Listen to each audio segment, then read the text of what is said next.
It's not fair for us to work and not be paid.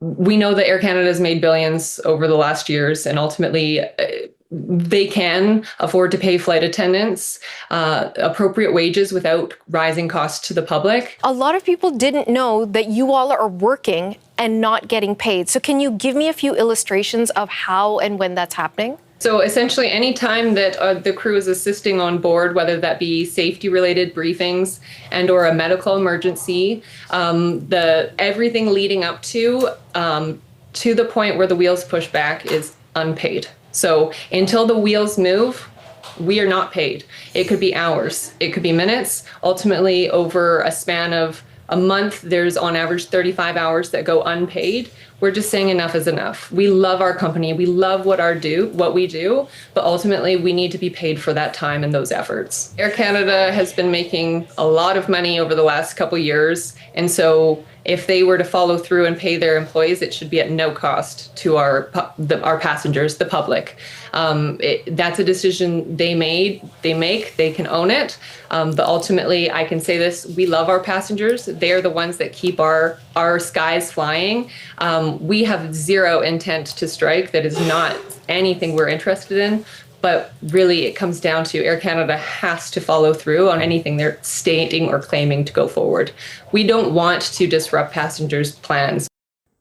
Air Canada workers deserve everything that they're asking for in this strike. And it shouldn't even be a long strike. Air Canada is making good money. Their employees obviously love working there. The perks are great. They get to travel all over the place. But to hear that whenever something like an emergency happens or they just have to stay in the airline for extra time and not get paid for it is absolutely ridiculous.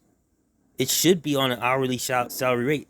Matter of fact, it should be that they should get minimum time and a half for any extra time that they do, because it's not their fault when circumstances happen.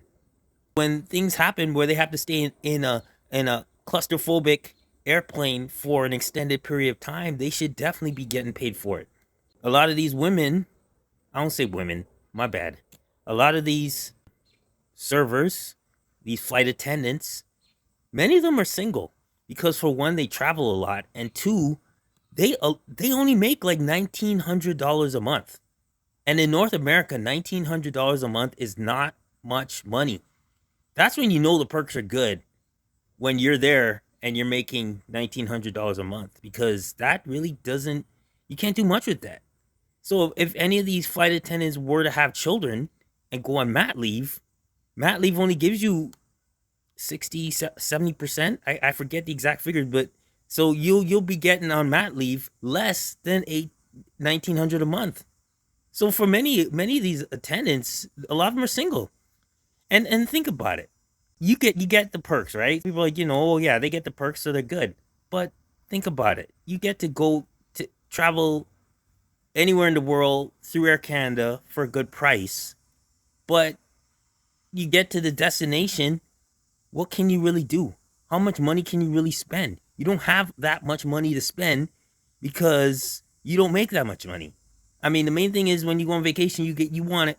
It's not just the flight you have to worry about. It's a hotel, it's food, it's souvenirs, it's sightseeing, all that stuff. But when you're only making $1,900 a month, what can you really do? You could go to the flight, it's yeah. The flight's great. I mean, mind you, they get great discounts, but I don't know. I hope Air Canada workers get everything that they're asking for. And it's not like this is a terrible airline. Air Canada has been legit, and they've been legit for a long time. The 2025, I forget the website, the link is in the description, but this website ranks the top 10 airlines in each area of the world.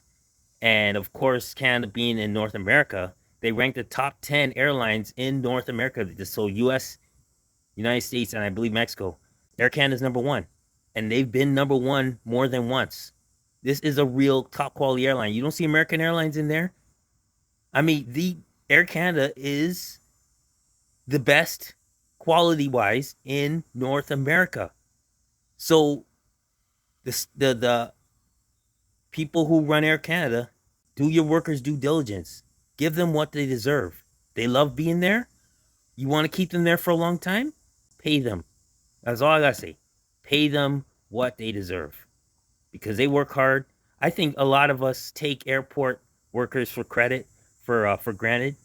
You know, they a lot, especially in these busy airports. A lot of people go there stressed. Some people go there excited, but some people go there stressed. They're trying to get the flight and everything, and they have workers trying to help them out. And some of us customers give them a hard time.